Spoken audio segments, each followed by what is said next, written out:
Hello everyone, and today I'm going to show you how to check your IMEI number and the serial number on the device INFINIX Zero 3X552. So first method is you open the phone, then you open keyboard and enter the secret code, which is *#06#, and here you can see your both IMEI numbers.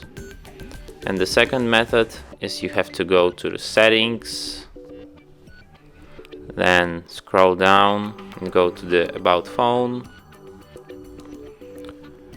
status, and here you have IMEI information, IMEI slot 1, IMEI slot 2, and here you have your serial number. And that's it. Thanks for watching. If you find this tutorial useful, don't forget to hit that like button and subscribe to our channel.